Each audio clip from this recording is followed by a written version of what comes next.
Here we go.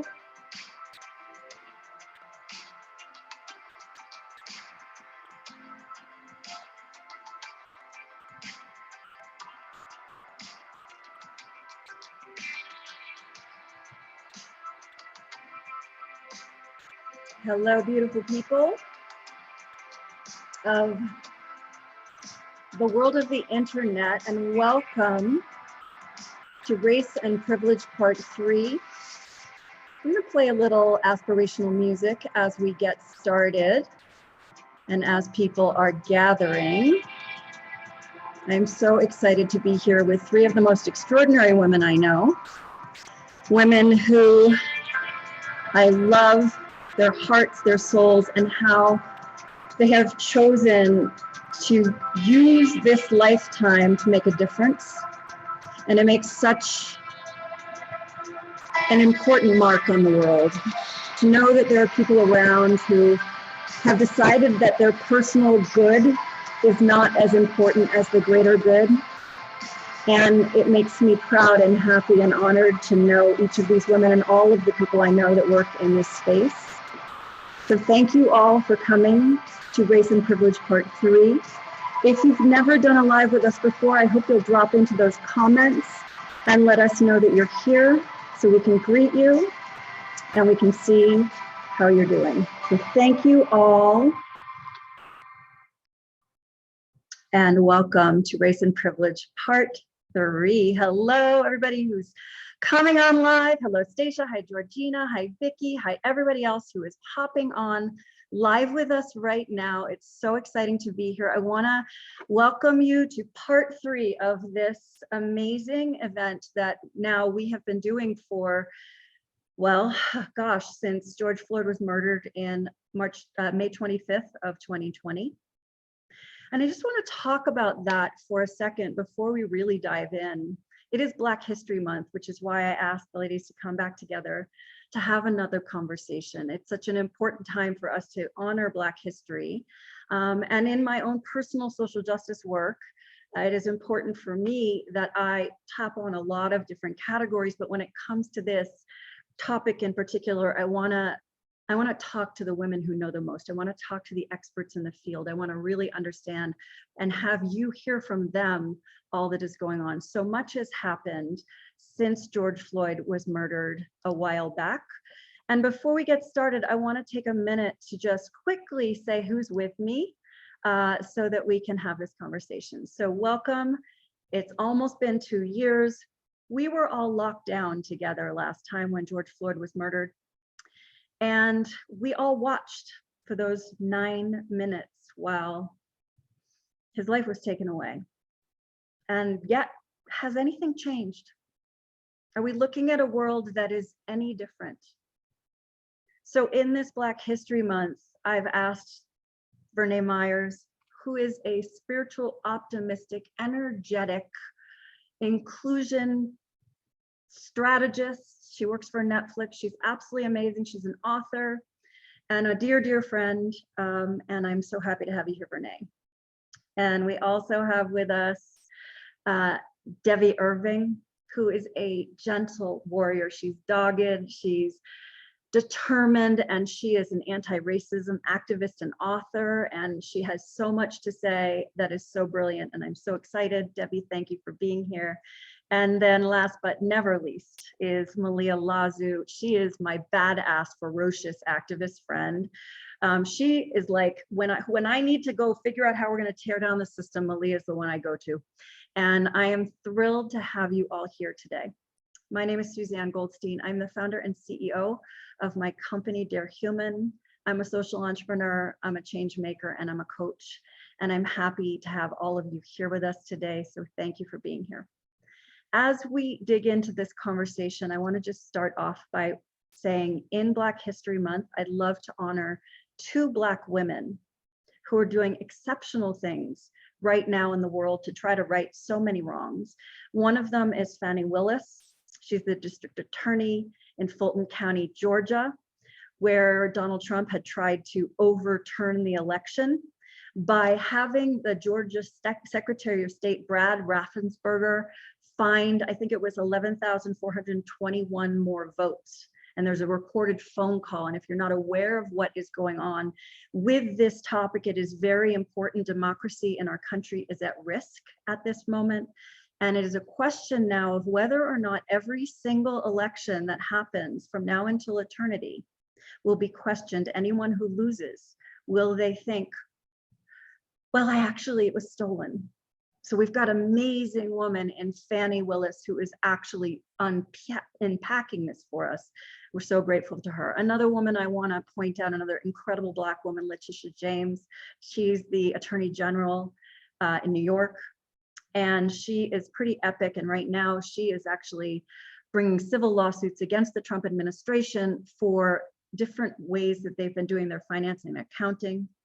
And I just want to point out these two women because it is the beginning of this particular era that really started the deeper demise of American democracy, having the January 6th riots and things like that have been happening. So I want to talk to our ladies today about what's going on. Let's start off with some questions. I'll try to highlight you guys as we go around. Like, what has happened since George Floyd was murdered? Have we made any progress? And whoever wants to jump on, please do. Malia, I've got you on the screen. You want to go first? Sure thing. Thank you so much. Hello, everyone. I'm so happy you got the band back together. Susanne, it's always great to be in circle with these amazing women. So, I mean, of course, things have changed, right? But I mean, I think as the old saying goes, the more things change, the more things stay the same. What I'm excited about is that there's, we're continuing to build on the infrastructure of movements, right? And so, whether it's with, corporate interest that's on the rise in this work or this stuff happening on the ground, I do think that just because there might be, we might be seeing the same things, right? We just saw someone, killed by a no-knock warrant, right, by police recently. So it continues, but so does the fight. And that's what I think we really want to lean into. Like, if you could change things in 2 years, like, I swear Frederick Douglass and Harriet Tubman would have done it. Like, they cared about it that much, right? Like, but it's just not that easy to deconstruct American capitalism, and American capitalism is based on, some bodies mattering more than others, so I think we still have to change a lot of things, but we have the tools to continue to do that with. And that I'm optimistic that after these last years of hand-to-hand combat since the election of Trump, that we're not in tatters. Can I just say, not only do we have the tools, we got the people, right? So even you highlighting those two Black women, like, that's new, the positioning. Well, I say it's new, but I will also say a sign of progress in the United States is when the retrenchment starts to come out in full force. So we've seen it over and over again. Whenever we are pushing forward, there is going to be that whole, like, oh no, they're pushing forward, right? And I'm not trying to go into a big old conspiracy theory.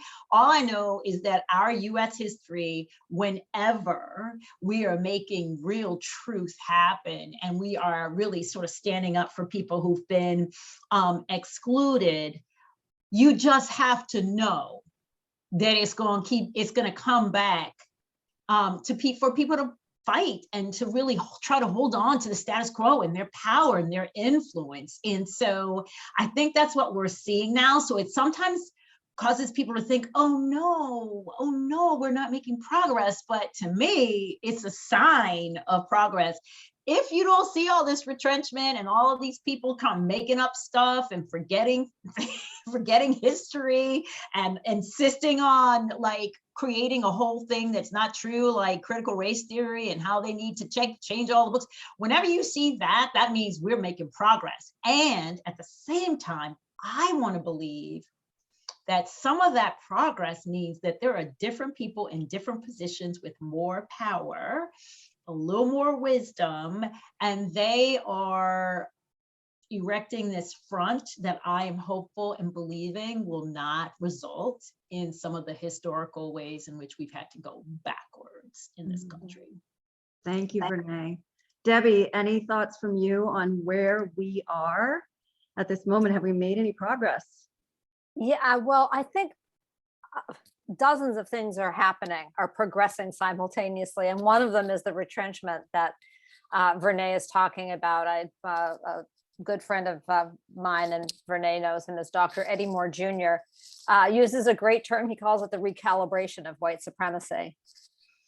And so, you know, I see that happening in reaction to this progress. And the specific ways I'm seeing in my world is a lot of redistricting to exclude already historically marginalized people, re-exclude, and also this whole myth of critical race theory being taught in school. So those are sort of the two biggest ways I'm seeing it. And what I've really learned and thought a lot about since the murder of George Floyd is how much easier it is to recalibrate white supremacy than it is to erect and push forward systems, you know, dismantle old systems and erect new ones, and a new front that's pushing towards justice. It's just so much harder to push for justice than it is to maintain the status quo. That's kind of obvious, but it's really been made clear to me.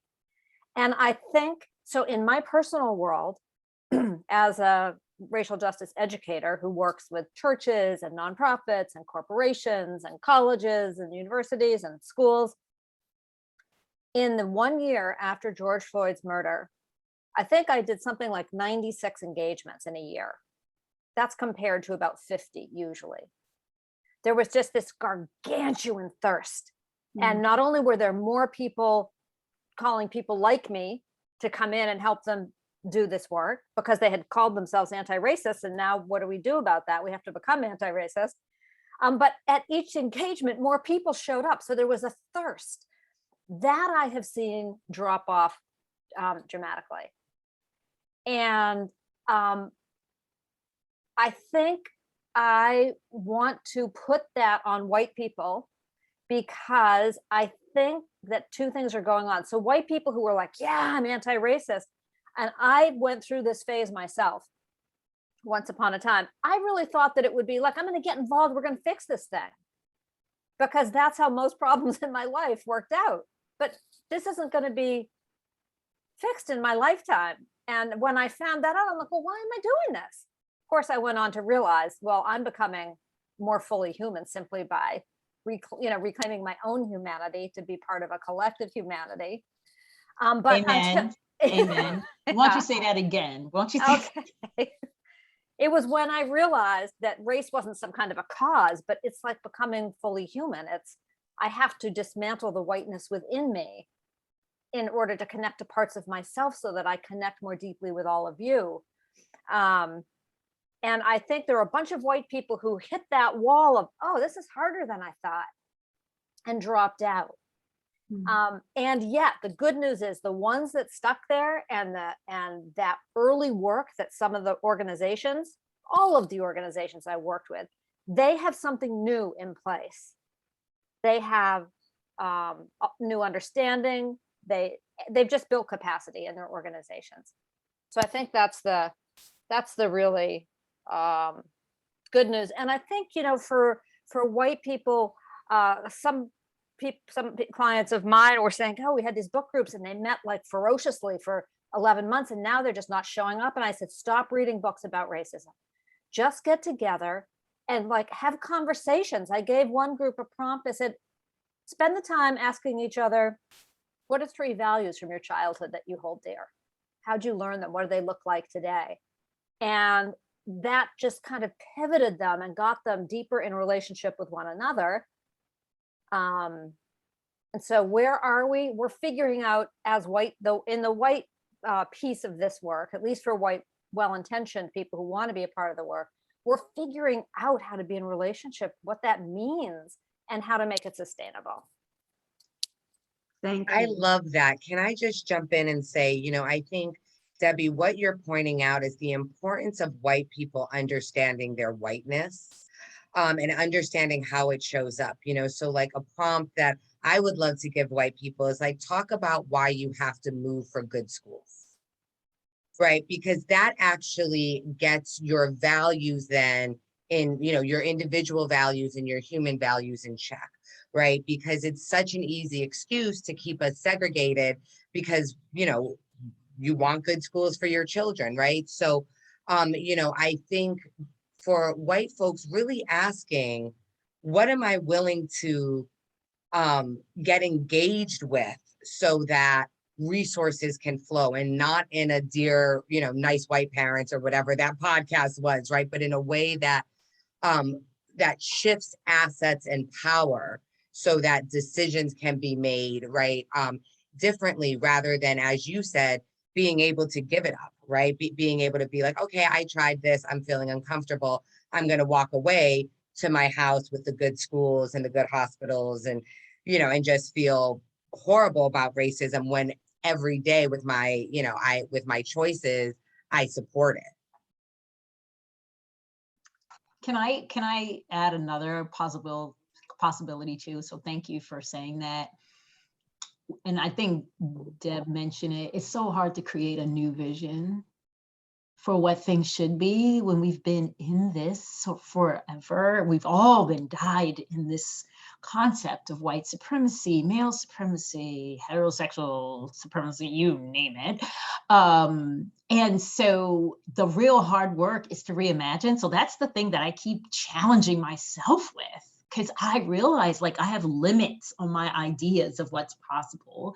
And then Malia, you also said this thing, which is that you're realizing that the thing is going to involve some giving up, and that the thing is hard, right? Which you said with Debbie. And so people have been fighting this fight for a very long time. They also realize it's hard. And by the way, y'all can take a break. We take breaks. I mean, you probably can't take the same breaks that we do, but this is hard work. And this is hard in so many ways. It's emotional, it's around resources, it's around where you spend your time, but it's also around mindset. And so one of the things I wanted to say is, this may seem like a strange example, but I was in Mexico at a very upscale hotel. And I was looking at the beach and I was like, oh, wow, look at all these brown people and black people. And I was like, oh, I'm gonna talk to the manager and I'm gonna tell them how fabulous this is.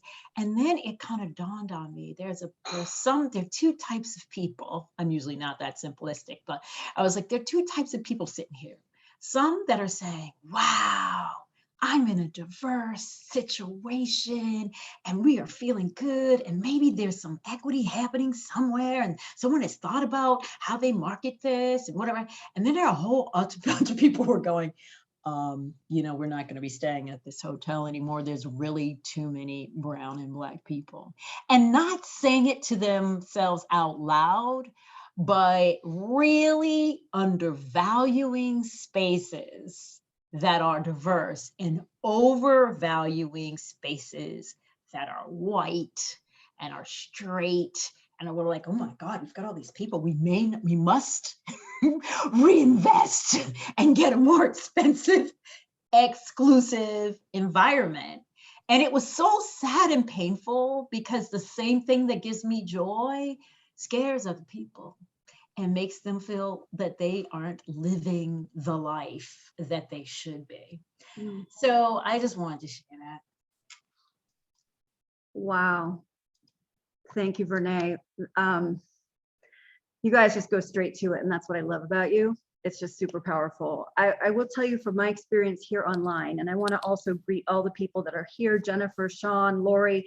I can't get to all of your names. If you're here and you're watching, do me a favor, drop a note in the comments. We'd love to hear your questions. If something comes up, I will be tracking what the questions are. So if you see me looking aside, that's why. My experience of what's happened since George Floyd's murder is that the first time we gathered for Race and Privilege Part 1, we didn't know it was a Part 1 at the time. It's been viewed 16,000 times, that video. And that's just on Facebook. I'm not even sure what the numbers are on YouTube, where we've also have copies of it. Race and Privilege Part 2, I believe, was viewed about 6,000 times. And you can see the drop off of interest. And this to me is probably the biggest frustration, because, you know, I teach consciousness, and I teach being aware and being a conscious entrepreneur. And it's conscious across a lot of categories, you know, and my personal, you know, advocacy and activism and interest is around Black Lives Matter and racial equity. But I'm also about climate justice. My challenge has been that when George Floyd was first murdered, so many people were like, holy crap, I know nothing about this. So I better tune into these ladies because they're going to have something to say that I should listen to. And some of them really actually took it to many next levels. And many of them did the little bit of learning and dropped off. So as we start to go into our next of the questions, which is about painting the vision, how do we keep people alert and engaged and aware? One of the things that we do in the Dare Human world is we talk a lot about all the things that platforms like Facebook absolutely hate. We talk about racism, we talk about COVID, we talk about climate crisis. And every time we do, I ask everybody to send a lot of hearts and a lot of notes and tens, which is what my people send me when they like what I'm talking about, because otherwise Facebook can shut you down. They're listening. And they don't want us talking about these things. How do we keep the vision alive? How do we paint the vision for people so that it stays in their consciousness? And I'll just open it up to any of you who want to start. I would love to take the first stab at that because, you know, as an organizer and someone who has been doing change work in many different ways, you know, really getting radicalized after Rodney King, right? If we want to put police brutality dates and we want to do a police brutality timeline, Rodney King was when I got involved, right? In things.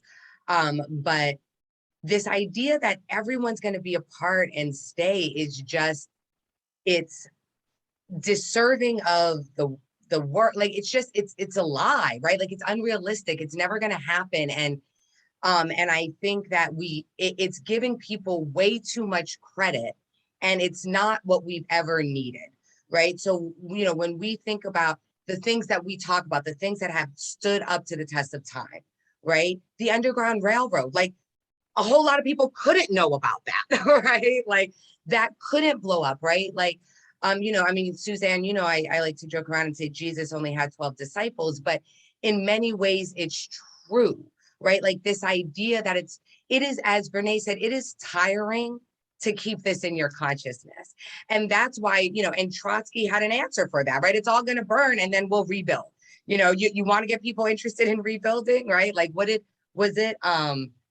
I think it was like Einstein or someone said, like, the next world war, right? But the fourth one will be fought with sticks and stones, right? Like, we're going to have to rebuild. So you choose, right? And right now we may be choosing a lot of destruction on our way there, right? Like, so rather than trying to get it into everybody, the question is how do you get the people who are the true believers to do what they need to do, right? And to be able to have the time, space, and resources to organize what they need to organize, right? Like, and that's how you get it done. You know, I think this idea that everyone is, you know, is going to be a part. I mean, like, you know, Harry Belafonte always used to joke around and say, if everyone who said they marched over the Edmund Pettus Bridge was there, it would have fallen down, right? Like, you know, I mean, we, you know, there were, as we know, right, we were slow to the uptake of our own movement sometimes, right? So, you know, I think we want to know, how does the fight continue? Because mainstream America is exactly that. They're bought into mainstream capitalism. It's comfortable. They want a better boat. They want to send their kids to college. They want to be able to buy a house. They want to be able to buy a car. And we can't begrudge them of that, you know, but in so many ways that's counterintuitive. And so, you know, let the organizers organize, you know, let the left be the left, right? Let's not have moderates all of a sudden being able to to shut it down. And, and then let's see where we go from there, so I think for me, like, people will get involved. I mean, what's George Floyd says to me is that when something is that outrageous, America will respond. So now what do we do in the interim? Right? Like, we're not going to get 16,000 every time, right? We will when the next thing happens, and will we be ready to do something bigger, right? Another thing that, Harry used to say a lot, right? We'll always have another bite at this apple. So what are we doing to make it better? Can I just join in there? And Susie, I didn't say thank you so much for getting us together. So happy to be here with folks and all of your listeners.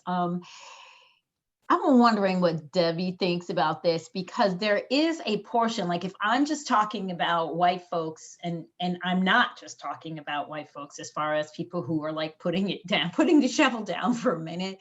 But one of the things that I have learned about white culture that goes to what Malia is saying, which is we shouldn't expect this, is that there is a high price on like mastery. Right? So I'm going to become the knower of all things and start telling Black people how to do this. And then 2, I'm going to also be perfect. So if I can't be perfect, I'm probably not going to be involved in this, right? And none of this stuff is about perfection. It's really about uncovering a lot of the imperfection within ourselves, within our families, within our dreams, within our society, or whatever. So there is something about how white folks have been conditioned that even if they can kind of accept that there is this, contrived concept about their superiority, they have also deeply been socialized, like we all have, and that socialization makes them less useful in a prolonged, fight.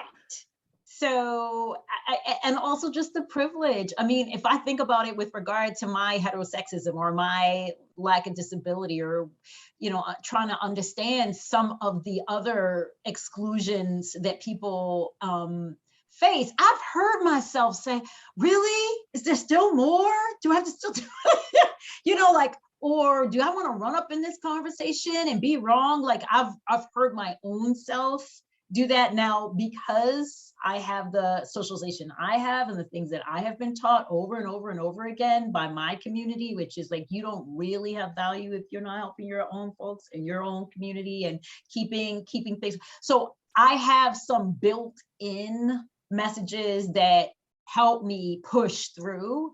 But Deb, am I right, wrong? What else would you add to that? Well, I can't speak for all white people now, but but I certainly can speak to sort of the overarching dominant white culture that we all are a part of. And yeah, so most, even if I'm taught to see myself in a group in terms of my extended family, which we definitely very clear in that setting that the greater group was more important than the individual. There was a real connection there. The family well-being meant my well-being would be assured for if we all paid attention to the collective. But that ideology did not extend to my place in the greater society. So there, I was definitely trained. I'm a rugged individual. No one was talking about hierarchies, but get ahead and get this on your resume, and well, here's a good strategy. And so if I'm always thinking of myself as an individual, and yes, look good, look smart, vulnerability was definitely seen as a weakness. Authenticity was seen as just like, airing your dirty laundry. So there was a lot of dismantling of that I had to do to humble myself and bring the kind of humility, and that was a very long process, and it included many episodes of me thinking, oh, I get it, and now I'm going to tell you, Verna and Malia, here's how it, no, your ideas aren't right, here's how they should be. So it is, if I waited to be perfect, I wouldn't have made those mistakes. And if I hadn't made those mistakes, I wouldn't have gotten the checks that I needed to further work on myself. And I'm still like, I'm not done. we're all works in progress. And yet it's also true that every time someone had to check me, every time a person of color had to check me, I further exhausted them a bit. And so, this is that mess that we're in. And when I think about your resort example, Verna, like, and then with Malia, we don't need everybody on board, but let's take the people there who are like, oh, I love this resort. I'm finally out of my white bubble, or, I'm actually in a diverse setting. This is amazing. This is the world I've been envisioning. This is my America, or this is my global citizenry environment. Even in that group, there are so many dynamics to be worked out. Like, it's not about who's in the space. It's about really leveling the playing field of some of the dynamics in that space. Wait, can I tell you what else happened there? Please. There's a woman who started to like go after this person of color because she had put her towel down on the chair like 5 hours ago, and but she had never come. And so when she got there, somebody was in the chair, and she just went at this person, and she was like, and there was no reservations. Those were not allowed. So she was going after this person, and this person was so clear. She was like, so yeah, I'm not gonna be moving. Yeah. But what was so exciting is that there was a white guy there who was part of a larger group of white guys. And the woman who was trying to get some support, she sent them drinks. And the white guy goes, come on, Karen. Literally said Karen? Yes. Can't we do better here? Can't we do better? And she said, well, what did you do with your drink? He said, I took my drink over to the person who you were badgering because she probably needs the drink and I don't. And I thought, whoa, something has changed. And like applause. Yeah. I was like, so that's an example of like in that dynamic. Now, what are you asked to do? Because right. It's going to be there, like the funky sort of racism, exclusion, like all of that is still going to be there. Just because like you said, just because the folks are in the space doesn't mean like the inclusion is there or people aren't going to be acting on their privilege. And so it was really exciting to see this guy just jump right in and make the point, and for there to be like applause, which, it's terrible because she got called out. On the other hand, it feels good when you don't have to do the work and someone else who is in the privileged position uses their privilege on your behalf. And when society decides to shame, right? Like, it's like that's a little microcosm, right? Of, like society being like, actually, the people here are going to say that is inappropriate behavior. And that's what we do, right? If the true believers, right, like had more space to do, like the people applauded because they were like, oh my gosh, I wish I could have been that person. Because I was totally telling that to, my friend sitting next to me, like, oh, look at her or whatever, right? Like, it gives models. And I think, we don't, it's also hard to like center whiteness in these conversations, right? Because you sort of feel like, well, should whiteness be censored? But I've I've come to this place, and maybe it's just because I've also been in one of the most diverse places in the US for, 3 months. But it's like, no, it's white folks. Like, we might not have to center them in the solutions, but they are, they're needing to, we need to slow things down because people are getting uncomfortable, right? Like we know we're dope, right, Verna? Like, you know what I mean? Like, we know that we should be hired. There should be many, DAs, right? There should be Black women in many places in the globe. It would help things out. We're not the ones who need to know that, right? Like, we're not the ones who need to justify our humanness or our spatialness or, our right to be.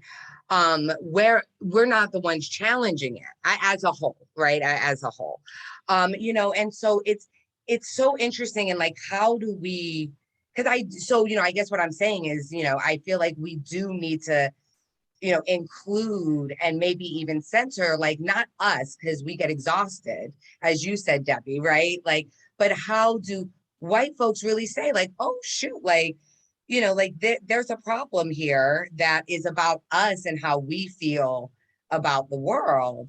And how do we get, you know, how do we lean into our history, right? I mean, abolitionists were those, it's not like woke white people all of a sudden appeared, right? I mean, John Brown was very woke, right? I mean, there's been woke white people for, you know, since, right, the Quakers, right? I mean, that's how we were able to get what little we had, you know? So how do we tell that narrative and help white folks see, you know, like the white wife who was a part of the Cheney, Schwimmer, and Goodwin, right? Like, she was like, the only reason why these cameras are in my face is because I'm white, right? Like, they invited her to the White House. She's like, I'm bringing the Black wives too, right? Like, that kind of behavior, seeing what it looks like, what that guy, no, I sent the drink over to the sister who needed it. Thank you, Karen. Like, that that goes, right? Like, that gives us, I know we're going to go a little off course here, but I also saw a video for Black History Month that I just want to share. And I think it was like in an Applebee's or like a country corral. It was definitely like someplace down south. And this like white guy looks at this Black guy and calls him the N-word at this restaurant. And he ends up getting smacked by this Black dude. And the other white folks sitting around, like, they didn't even really kind of help it, you know, because they were kind of like, dude, what did you, like, you just called this man an N-word to his face at a restaurant. Like, what did you think? You thought you was just going to walk away. And it ended up going viral and, you know, having this, you know, again, it was like, you know, more of like this funny thing. And I don't condone violence, but it did make me think like, that's privilege, you know, to be able to stand in front of a person, call them the N-word, and then stand there. Like, you know, so thinking about that story, you know, and to see the other people be like, like one of the waitresses ran, she was like, oh, I got to get out of here, right? Like, folks were like, you're kind of deserving the beating. And I think like it does shift, right? That's what starts shifting the consciousness, is that it's no longer acceptable, right? To, you know, to sit in, to feel comfortable and privileged, or to excuse it away. Wow. Okay. So this is powerful. This is really actually kind of fun. I love that we're going wherever we need to go. I do want to come to some of the comments, and just Sean is just laughing along with you with this story, which I appreciate so much. And she said, yeah, it can be very exhausting. Malia, thank you for putting a note in here. Everyone check out the essay on white ignorance by Charles Mills. Gets to Renee's point, amazing. We've got some really great people. Hi, Steve from Michigan. Thanks for being here. Johnny's asking about white American Indians and how they've been excluded. So we might have time to get to that. Let's see if we can make that happen. And Monique says that is true allyship. And for those of you who don't know what a Karen is a derogatory nickname for a white person, particularly a white woman who's completely clueless about her privilege and acts that way. So when we say a Karen, or when that white man said, don't be a Karen, or whatever he said, that is what we're referring to. So ladies, like, what is it? Can I just say, it can be conscious and not conscious, right? So one of the ways the Karen word got a lot of play was the woman in Central Park who called the police on a Black person because who was a bird watcher. Who said, I was like, oh, that's just the wrong person. The Black bird watching man in Central Park, a rare individual in himself, but that she wanted to walk her dog. She wanted her dog, and he was like, this is not a place where you can do that, and your dog needs to be on a leash and whatever. And she didn't like that response, so she called the police on him. And That he was attacking her. he was attacking her, right? So that is like an And made it a point to beauty. say his race. Yes. Oh, for real. And that has been happening forever. I mean, we were in Boston when where someone actually was responsible for killing, a white person was killing a white woman, and then blamed it on a black man, and that proceeded like this incredible hunt of black men throughout the Boston area. Turns out the guy, whatever, he ultimately committed suicide. And But he was the one who killed his wife. He Yes. killed Yeah. her. wife, and then he blamed it. Blamed it. Right. Yeah, Charles so Stewart that has case, been right? happening forever. And so I do want to make sure, though, that we are, is what Malia said about people starting to say what is acceptable and not acceptable behavior. And so even being able to name a Karen is like giving us vocabulary to be like, no, that behavior is not okay. That's right. And also I want to say that Malia is in Hawaii. She said where she didn't name where she is as to why she's been thinking about who gets centered and what the benefit is. So I was like, let me just say it's Hawaii. Yes, yes. You know, Hawaii is one of the unique places that white culture is just not centered, right? And even though, you know, this is still a colony, you see that. You see the colonization. You know, it was 1956, I believe, that Hawaii became a state. But there's a reason why it produced our first Black president. And it's because that, you know, Obama was not racist as a minority. He was never called the N-word here. You know, and it then allows you to believe you can actually be president. And I think that, you know, that energetic shift matters, right? It really does matter when we look at oppression. And I can just feel the difference since I've left Hawaii, you know, and moved to the mainland. You know, having white culture be so centered is damaging whether you do the work or not. You know, and Verna, something you said, and, you know, even talking about like the values we're given, right, as people of color and, you know, Black people, right, and the talks parents have to have with their children, you know, about things. It's also how we respond. And, you know, I want to encourage people to, you know, think about things differently, right? Like, so when you hear that someone has been killed by the police, don't automatically assume that it makes sense, right? Don't automatically assume there's a story there. You know, like whenever we see, like, you know, and I see this a lot at my work when I'm, you know, working with corporates, is like, you see something be said in a room and you see how Black people receive it and you see how white people receive it, right? And then you see the couple like white folks who are like, texting their Black work girlfriend to be like, sis, I heard that. Let's get a drink afterward, right? Because there's a few folks who may have been able to have the duality in sight of sight. But, you know, so it's important when certain things happen, especially moments, right? You know, immigrants coming across the border, right? You know, voting rights being lost, needing to show your ID. Don't just assume, well, that's just a normal thing, isn't it? You need your ID for bowling shoes, right? Like, because what we hear is something very different, right? Because we know that that kid probably wasn't doing anything, or if he was, it wasn't worth death, right? Like, you know, like we know that. So like our first thought is, you know, how can we support the family? There's probably going to need to be money to help the funeral, you know, and where's the meeting, right? Like, because shenanigans is afoot, right? Like, versus, oh my gosh, what was Michael Brown doing? Was he stealing that candy bar, right?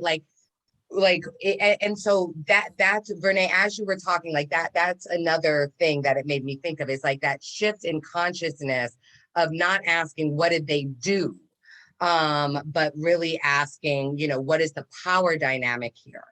Well, it's the rationalization of the status quo, right? And if you can't rationalize it, then you need to do something about it. And then that's troubling. So a lot of people are like, oh no, if I'm questioning, then what else would I need to do? And so that, like, you know, the response is, I'm sure there's a reason why, versus, you know what, I need to be more curious about what happened here. I need to get more info.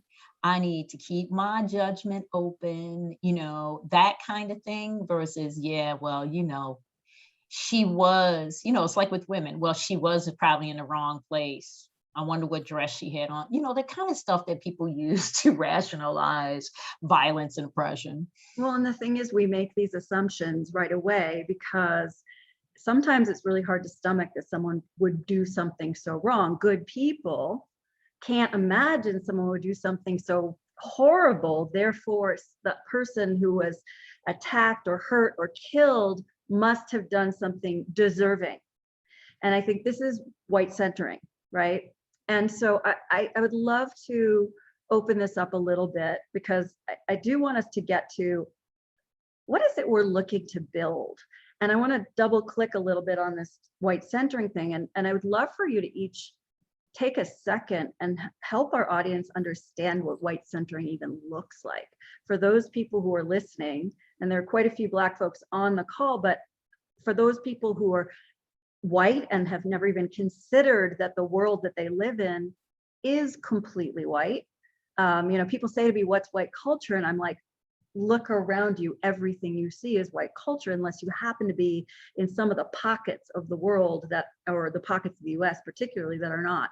So what does white centering look like? And is it moving away from white centering is the vision, or what is it we're trying to build here?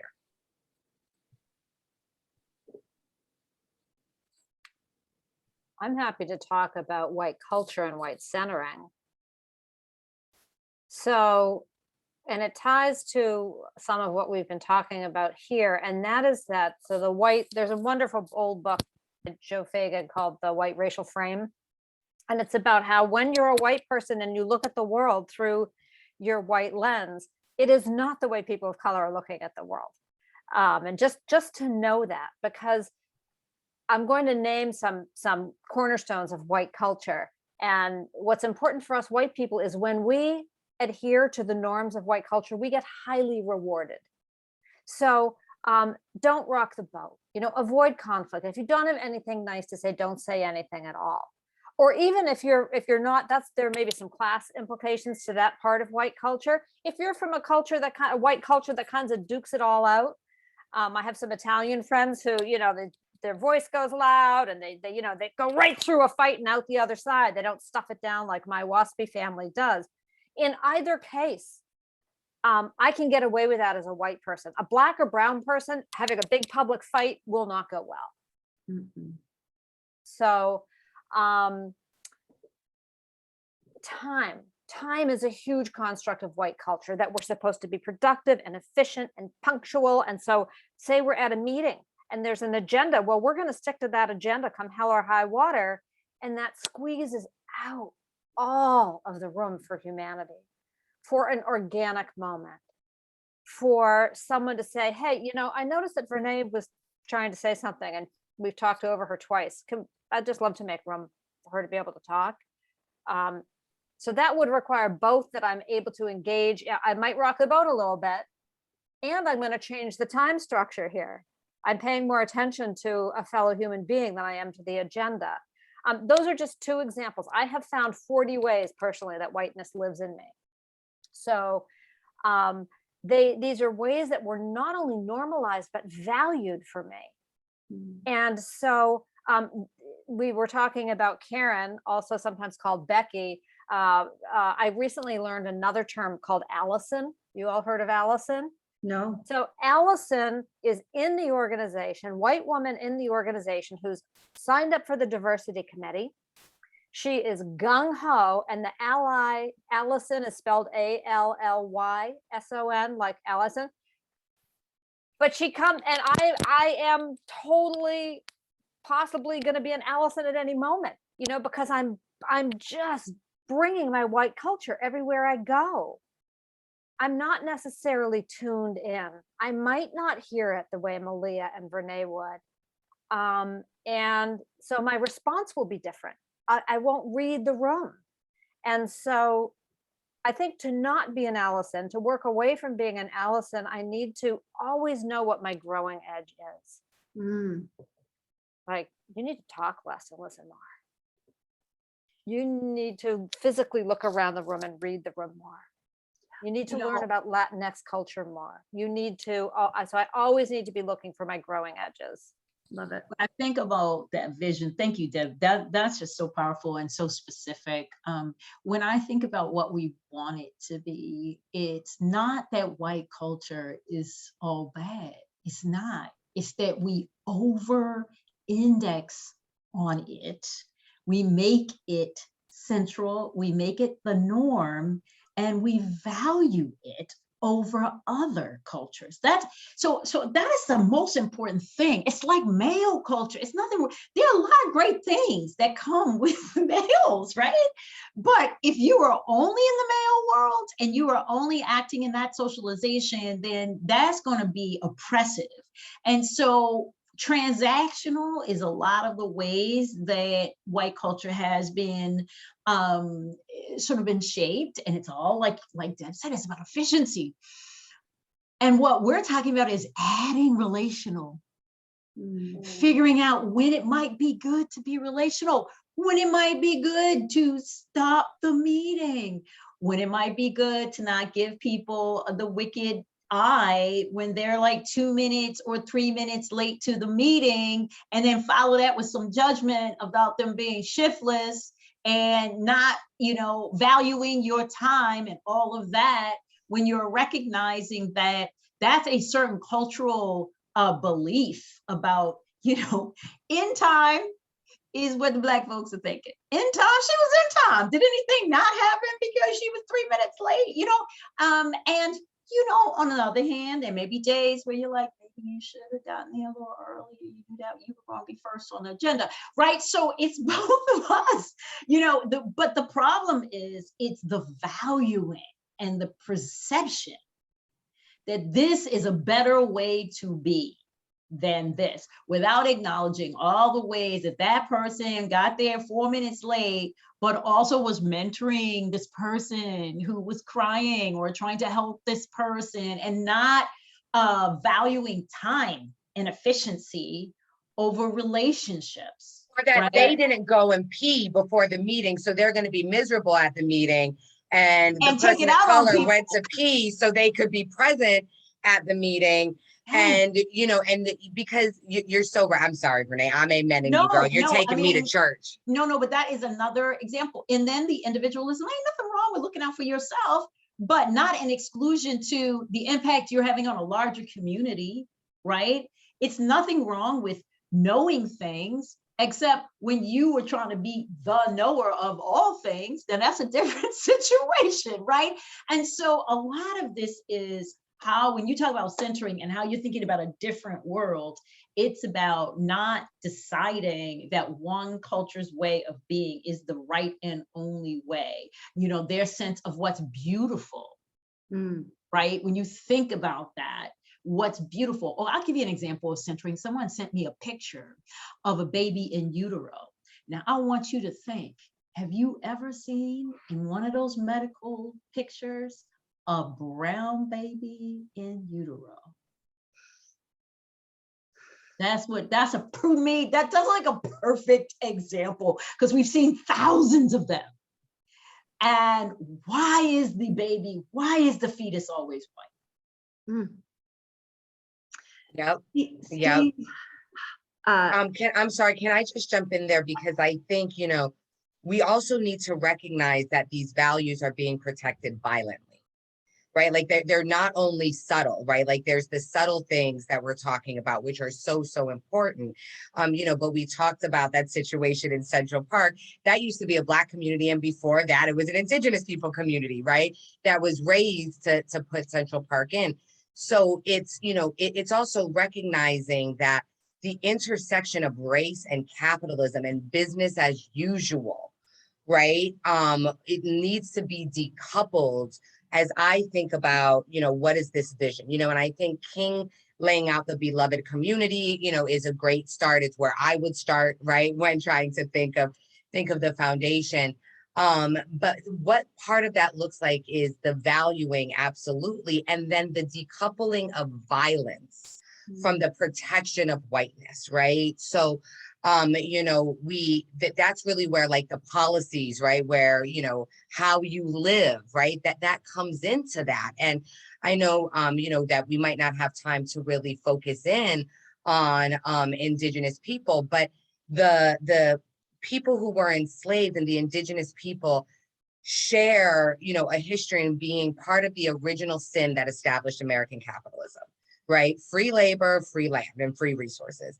And we've been trying to get back there ever since by censoring profits. So part of what my beloved community looks like is us evolving capitalism so that labor of all kinds, right, is valued as much as capital. That means of production, right? And modes of production are democratized as much as possible. I don't think we can't get there. I mean, we right now are all actively supporting slavery, and and we can, send a check or whatever. But if they were making these phones with Black people in the US, we'd have a problem, right? I know I'd probably, I'd have a bigger problem than I'm having now when I jump on my phone, right? But it's different because they're not making cigarettes or cotton, right? So this idea of free labor leads to these kinds of situations. And so, part of the vision is deconstructing American capitalism and decoupling our economy from the color-codedness of our economy. Yeah. Wow. So powerful. I want to take a couple quick questions and then we'll meander wherever the next place is. Steve from Michigan says, rationalizing the status quo is an incredibly large psychological barrier. It is built autonomically for many and very hard to untangle because the analyzer is distorted by his person. Suggestions. Great question, Steve. Thank you. I'm going to let Debbie take the first crack. Because you've been doing the work, right, sis? I mean, if you got a good therapist or something. Well, this is where that doggedness comes in. When I started to understand how I had been socialized to be my own worst enemy in this work, meaning I would betray my own values again and again and again.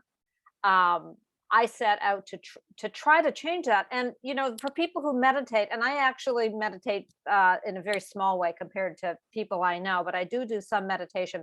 It's about really developing an awareness of myself, becoming an observer of myself.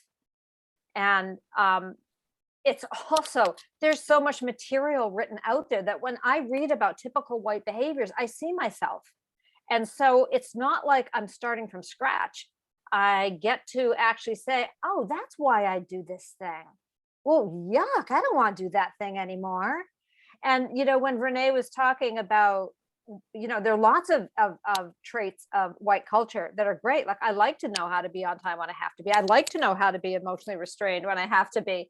But because I was so rewarded for that and not for the other, it's a stretch for me to develop relationship skills. I'm good in my own personal relationships, but if a whiff of fear comes in, if I'm on foreign territory,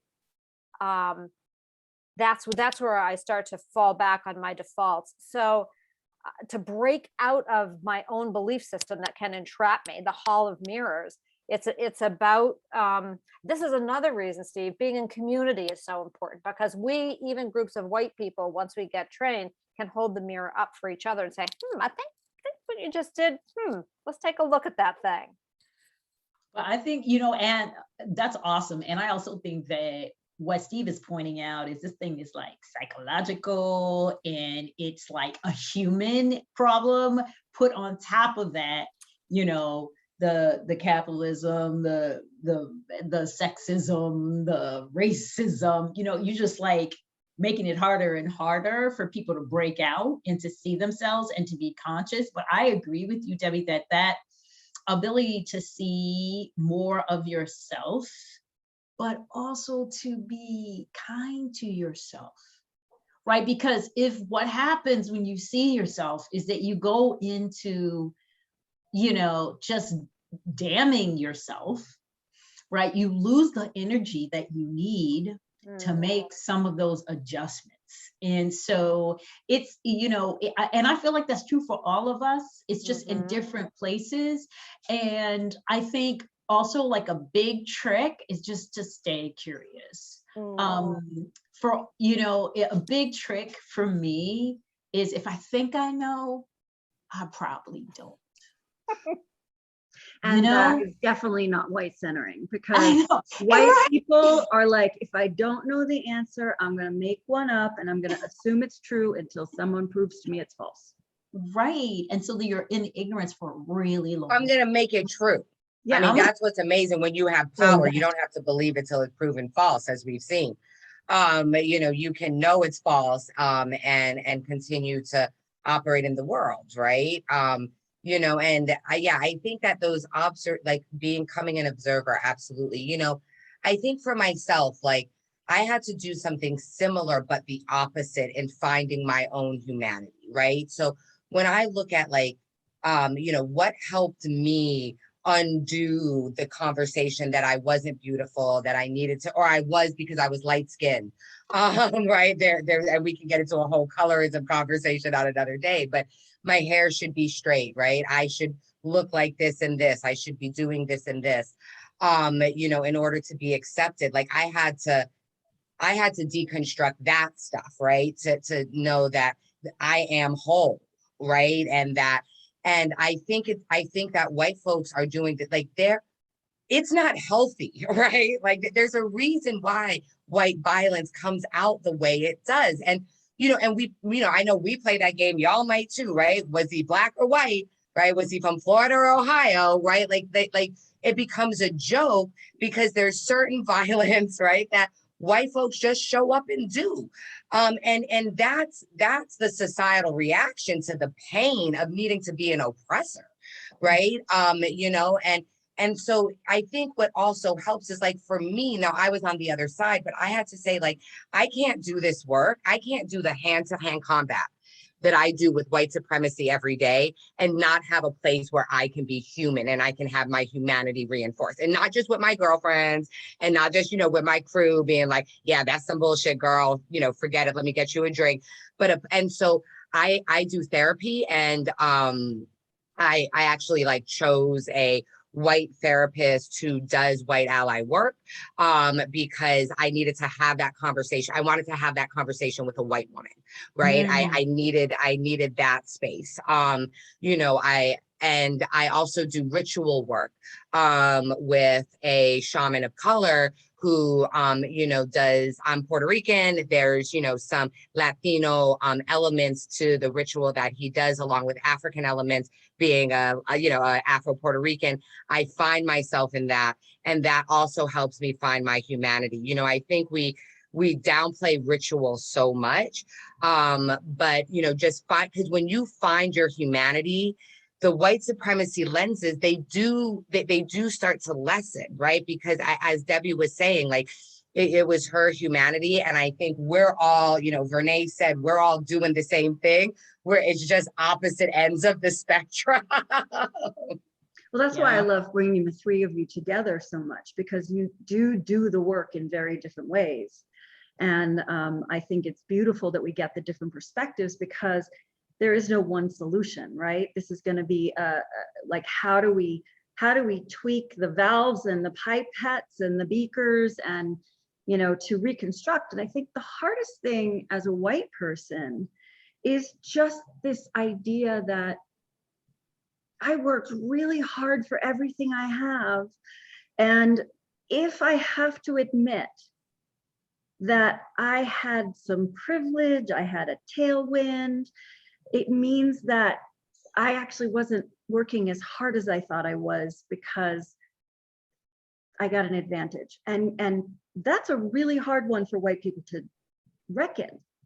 Especially when you're exhausted from doing it, right? Like, I can't imagine. I mean, I don't know what it must feel like to be white. I'm sure there's good days and there's bad. And I think when folks think about this, right, like it gets heavy. And yeah, like that, like you feel that, but you can't deny the fact that there's more CEOs named John who are head of Fortune 500 companies than there are women. Right. So as much as like, yes, and we've all worked hard. I've worked hard. You know, I would like to have been able to work hard at the same track that you was working at. Exactly. Right. I would like to be able to have your sneakers, you know, because I'm, you know, and I think where that thinking goes, Susanne, and I don't know if this is true. I would love to, you know, ask the two of you to speak for all white people, but no, is that it's not only, oh my God, I've been working so hard, but I will get beaten, right? Like the weighing, you know, putting the thumb on the scale in my behalf, and I still have so little. Mm-hmm. When I, you know, I mean, they took football, right? Like, what are they, right? Like, we taught them the Bible, they became free, right? Like, you know, they beat us without shoes, right? Like, so what is actually going to happen to my relevance, to my worth? Right. And that's where, you know, I think this idea of the beloved community comes in, and what Verna said, like, we all have worth, and me having mine doesn't reduce yours. You know, and that's ultimately because we'll build more pie, because we're going to be more effective. More women running companies means more profitable company, right? Like we know these stats, right? So I don't know, but I mean, like, do you think white folks are also worried about irrelevance and about getting beaten? I don't know about the beaten part, but I think white folks definitely feel like irrelevance is an issue, especially when it comes to like college admissions these days. And it was so easy to get into college before, but they thought it was hard. And now they're like, wait a sec, it's so unfair. I can't get into college because they got rid of the SATs. And now my scores that were so good aren't as relevant. And now there's more competition to get into schools, but really I can't see it as competition, because that means I have to really actually up my game. So instead, what I'm going to look at is like affirmative action is actually taking away my ability to go to school. Therefore, I'm going to call it reverse discrimination.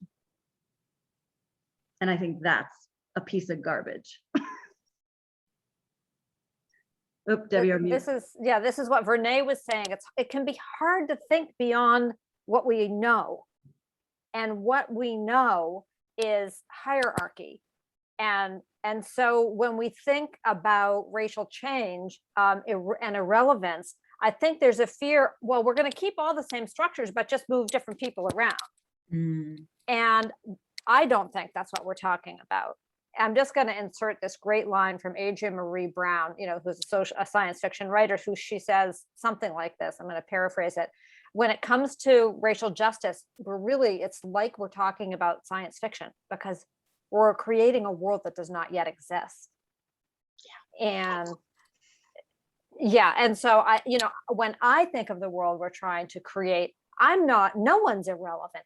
That's the whole point of inclusion. Everybody matters. It gets better for all of us. And yet, you know, I do think for people who have 5 homes and a private airplane and a personal chef, things might change for that person. Like there does need to be some redistribution of wealth. Oh my God, you were hilarious, you know, because, but for me, I feel like, for me, I feel like I'm willing to do that. Like, I'm willing to give up that car. I'm willing to give up that house in that 4th bathroom and whatever. Because as a human being, I want justice for everybody. Now, people might say, well, that's because you're on the side of, at least in one case, 2 cases, maybe 3, on the side of the folks who are being oppressed. But, you know, Deb, when people say racial justice, I feel like they translate that into justice for people who are not me.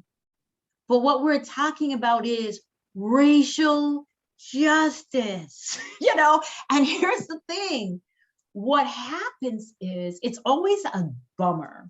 For example, when I witness on the news, like a white family that are coming to grips with the fact that our justice system isn't just. Have you ever seen that? They were like, and then we went to court and it didn't happen the way it was supposed to. And you're like, oh, you didn't know, right? So it's like, You didn't know that this was what about the wealth and the influence and the this or the that. So a lot of times people don't recognize that what we're talking about is building something that's going to be better for all of us.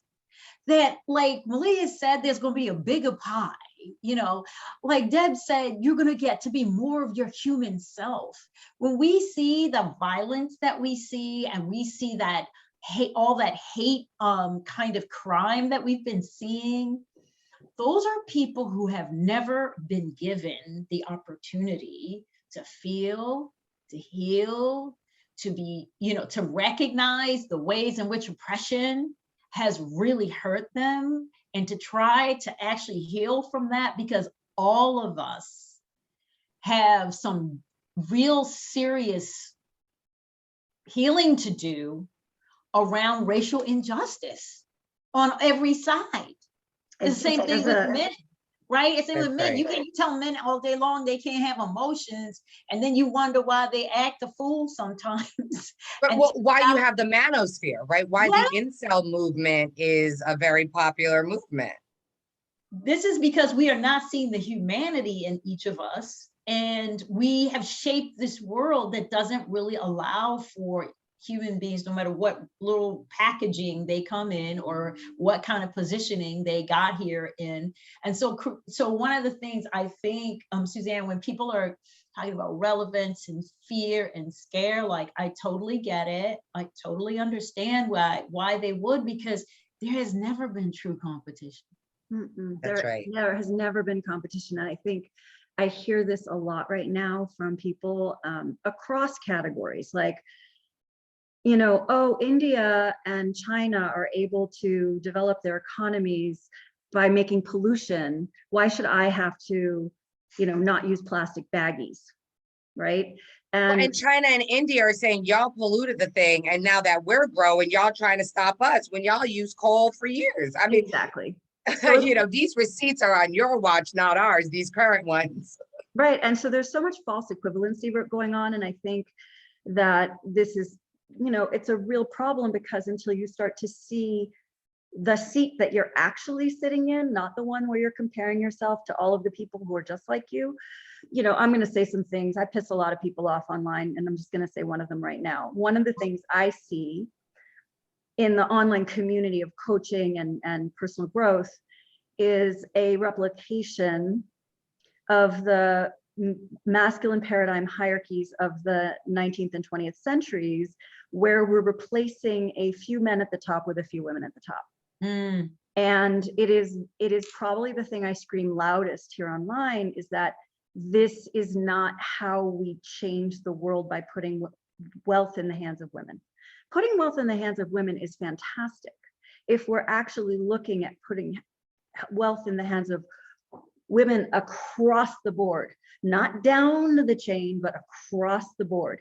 And, if we're just making a few wealthy top 1% women, and then there's the 99% of women who are not able to make any change in their life, we're just replicating a system that is already broken.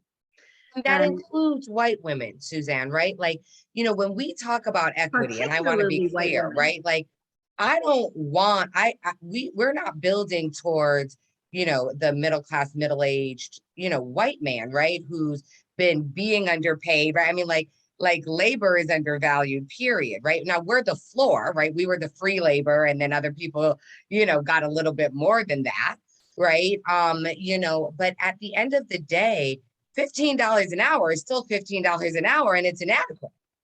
Yeah. Right. Like, so that's when we talk about justice and the presence of justice. And, again, like culturally, Black and brown people have spent a lot more time talking about other economic ways to get there, y'all. So like, we have some ideas.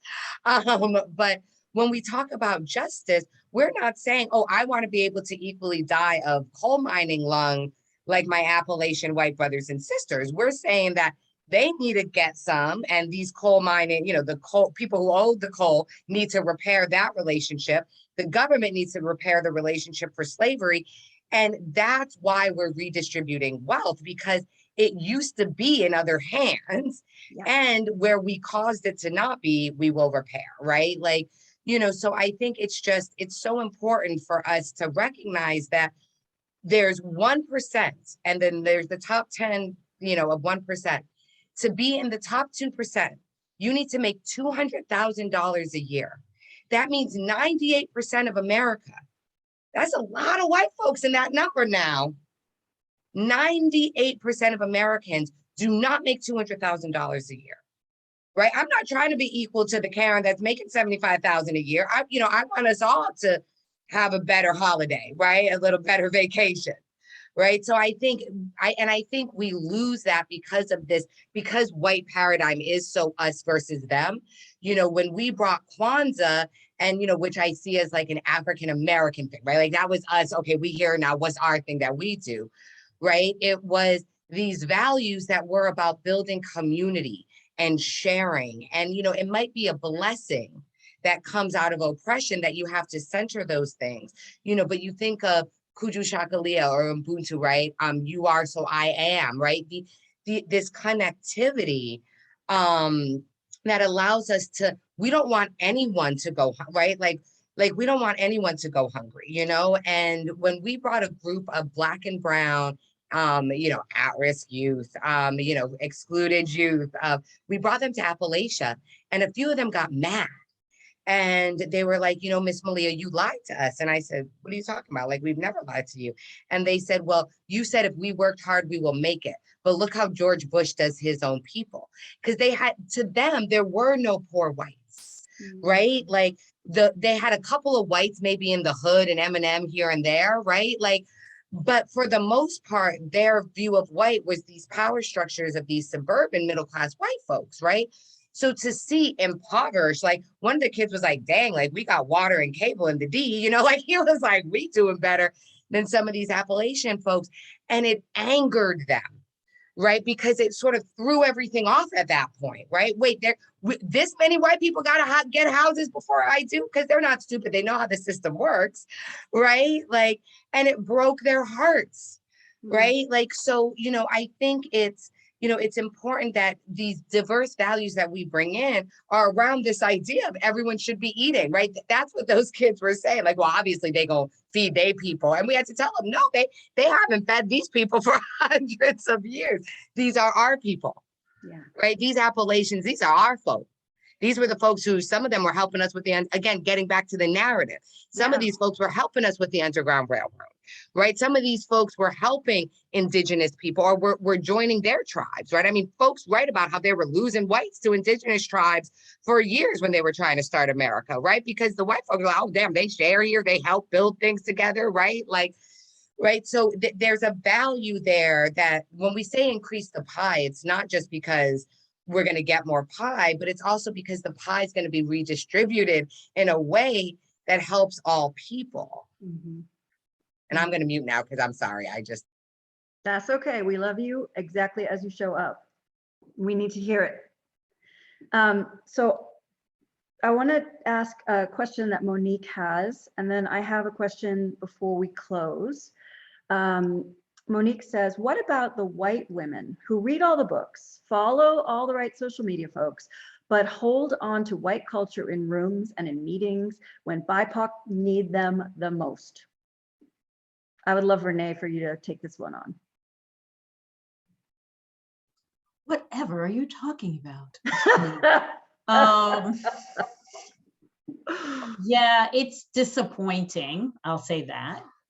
And I don't know what could or should be done in this situation because they have all the info, right? But each and every time they're making a decision for themselves. And that type of individualism, as we talked about, is very hardwired. They also exist within another system where they are oppressed.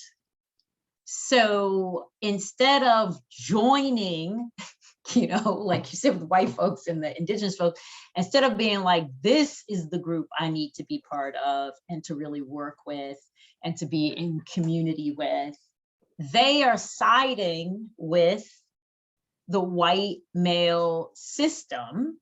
And it's not because, I mean, they're looking at reality. They're looking at who's in power. These are also, by the way, their husbands, their fathers, their sons. I actually had a white woman say to me in a workshop, well, what do I tell my son? He's really upset about how all the girls in his school seem to get more than the boys do. I said, are you serious? You don't know what to tell your sons? You're not showing them the statistics that, you know, for a long time, he doesn't need to worry about his opportunities. Right? As a white kid, do you want to show him like the rape statistics? Do you want to show, like, do you want to give him the economy? Do you want to see like the gender and equity, whatever? Like, how are you as a woman asking me what you should tell your sons, right? And so that means that there was a side to take, and they've taken those sides. Now, one question is, are you willing to mention that to them? Are you, and I don't mean blame, shame, and attack. I mean, really have a conversation and be like, hey, Rose, like in the meeting, I thought you had my back. I remember when this happened to me like 1 or 2 times, and I was just like, okay, note to self, note to self. You cannot trust these folks, right? Or talk to these folks beforehand and find out where they're coming down on the issue, and then tell them that what your expectations are of them. And then if they don't meet those expectations, come back and tell them that too. Now you might be like, well, you're saying that from a position of power. I'm saying that from a position of what's just like right. Like, look, girl, here's what I expected from you. I'm deeply disappointed. Maybe that makes a difference. Maybe it doesn't. But here's one of the things that I believe: we need to share the pain. So I'm not going to be the only one in the room in pain. Okay. I just don't want to do it anymore. I want to share the pain with you. And we have learned often as Black people and Black women, we have learned to take care of the feelings of white folks way too much. Way too much. Like, that's our only go-to. That's the way we beat the system. We actually have this concept called system beating, and it's sort of the modern version of what sexism, racism looks like. And it's like taking care of the folks in charge, right? But the problem with doing it, and sometimes you have to do it, I'm not gonna lie, sometimes you have to do it, but defaulting to that every time is really underscoring internalized notions about your power. That you believe what folks have been telling you, that you have no power. And that's not true. A lot of Black people have more power than they think. Why? Because white people want to hear from Black people that they're doing the right thing. It's called influence without authority. There is a lot of ways that we have a certain kind of currency and we don't use it. Or we don't tell people where they've gone wrong. So they're like, well, what did I do? I said, what? Because they're on automatic. You know, they're on automatic. So sometimes you have to be like, let me interrupt here, right? So I want to suggest that it's not our problem, and there are ways in which we can try to arrest some of this behavior by reinvesting and believing in our own power in a particular situation or environment. Beautiful. And could I just add, as a white woman, I think there's a both and here, so that it is possible to lessen the coddling and up the truth, but not have it be an either or. So the first time I had someone say to me, Debbie, I'm going to share something with you because I expect a lot of you. And I believe in you. So it's going to hurt, and consider it a gift. And ever since then, and that was a major paradigm shift for me. Love that frame. Love that. Yeah, because now I'm a real shit if I don't live up to it, you know, if I get all white and fragile in that moment. So it's, I guess my husband would call it a shit sandwich. You know, you say something positive, then you give the hard stuff, and then you end with something positive. I love it. I love it. Listen, this is all such powerful conversation. I know we could go on forever, but I do want to start to wrap this up. I would love just two seconds. One of the things that I think is the most devastating thing that's happening, particularly in race in the United States right now, is what is happening with the elimination of voting rights for a lot of people. And there's some very specific reasons that this is happening, and it's been in progress for 20 something years. And I want to make sure everybody understands the context here is that for over 20 something years, Mitch McConnell and others who are conservative Republicans have been putting conservative judges in place at the state level and then at the federal level for a very long period of time. And what is happening now, we're starting to see the effects of that, is that places like Texas, places like Florida, places like Georgia are trying to adjust voting rights and creating more fair elections by making more voting restrictions, which of course makes it harder on the Black and brown and marginalized communities in general to vote, which is a direction of this country, right? So I would love for you guys to give some thoughts and advice about how can people, whether voting rights is their issue or something else, that they can take some kind of action now. What can we do as citizens? Just one thing. We're not asking you to like go and start marching on rallies, but like, how can we start thinking about just making a change at a level besides just inside of ourselves? I'd love your thoughts.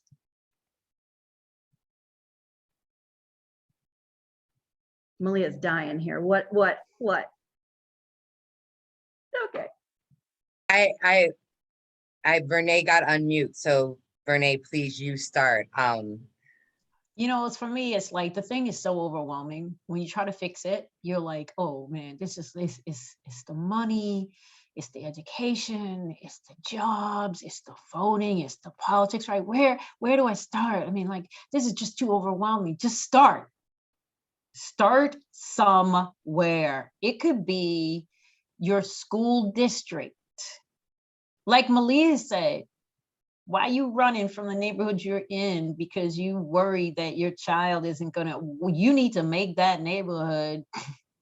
Now, you know, everybody has their different choices. I'm not gonna be in judgment about what you do, but if you actually are deciding that the neighborhood you're in isn't good enough for your kid, then it ain't good enough for nobody's kid. And so what do you want to do about that?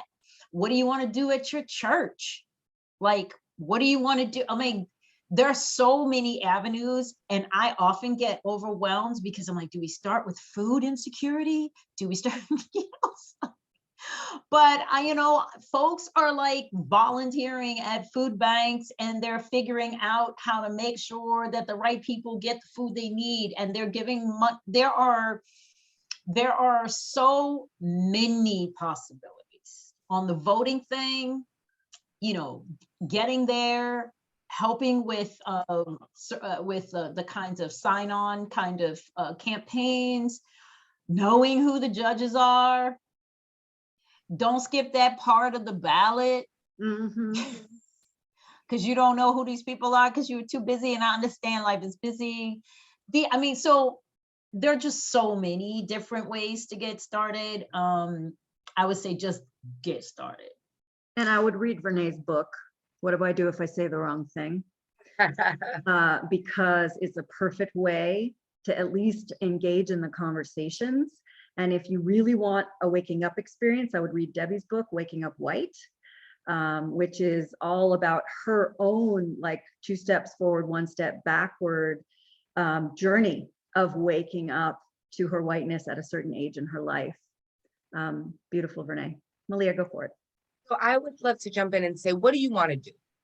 Right? Because as Verna said, there's 150 things that need to be done. So what one do you want to help with? Right? Because there's no wrong answer there as long as you're coming in to do the work correctly.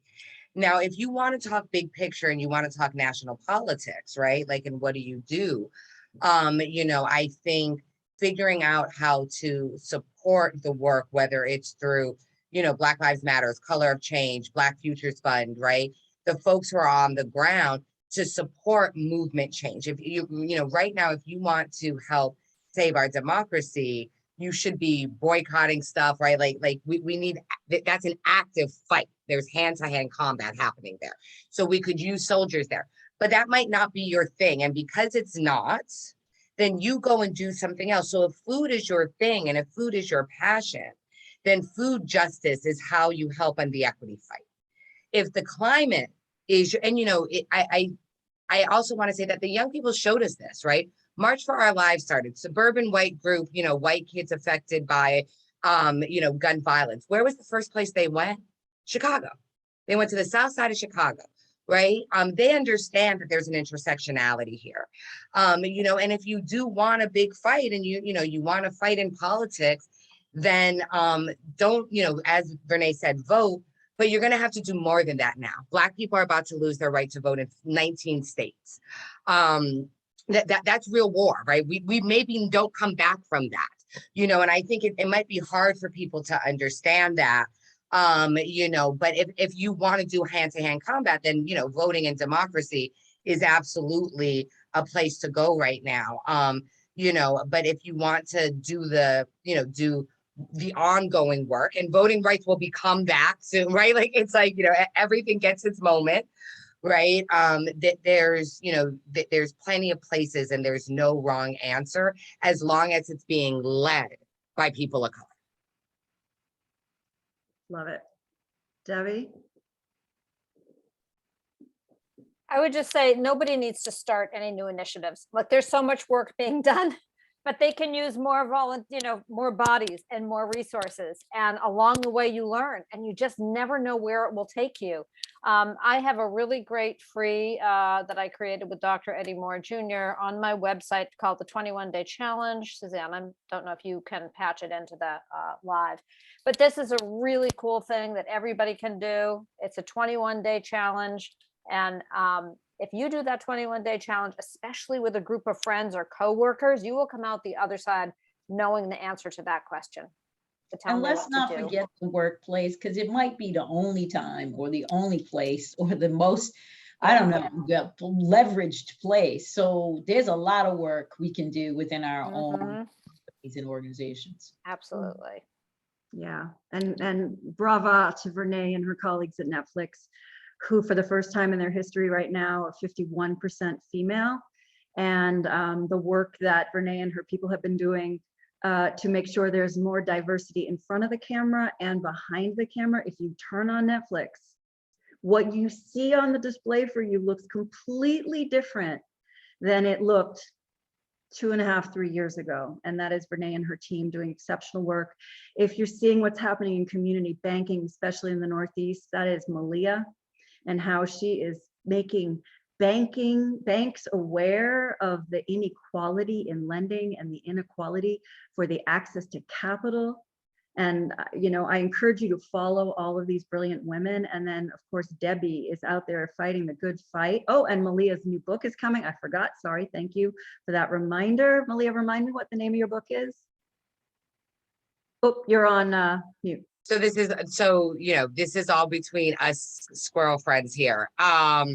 So it's called From Intention to Impact, a Practical Guide to DE&I, and it should be out next year, but we haven't made the final announcement. So follow Suzanne, because I will be asking her to share whatever the announcement is. Perfect. That's great. And Debby, do you have a new book just came out? I know we're trying to end, but this is a book I just published. Not my own work, but the work of a Black woman. It's called Dear White Woman, Please Come Home. It's an invitation, and it's, end of chapter questions to help white, and don't have to be a woman. My husband read it and cried. So it's a powerful book. I would say it's at the intersection of anti-racism and self-help. And let me just say this as a closing thought. Like Debby, my waking up white journey continues every day. I am so grateful that 3 of my closest girlfriends who are Black, who are willing to talk to me when I get something wrong, who are willing to ask me hard questions when I'm looking at things from a lens that is still tainted, or tainted white, I should say. This work is a lifetime in the workings if you are white. And there are a lot of Black women on here today who are applauding, and they're just so happy that we're having this conversation. This is probably one of the most important things for us to figure out as a country if we want to see the United States not go the way of other empires in the world. And by the way, there's nothing wrong with the United States empire going away, in my opinion. But there are a lot of people who, quote, want to make America great again, and that's what they're talking about, is the empire of America. And it's about educating yourselves. So thank you for being here. Verna, you want to say something? Oh, I thought you wanted to say something. No, I was just going to say thank you so much. It's been such a joy. It has really been a joy. Thank you, everybody, for being here, for participating. Ladies, I love you so much. I'm sure we'll have another one. This was exceptional. I love you. Thank you for being here. And thank you all. If you have questions, I'll be putting everybody's contact information up in the live after it's posted. So thank you all. Have a beautiful rest of your day. And let's go change the world together.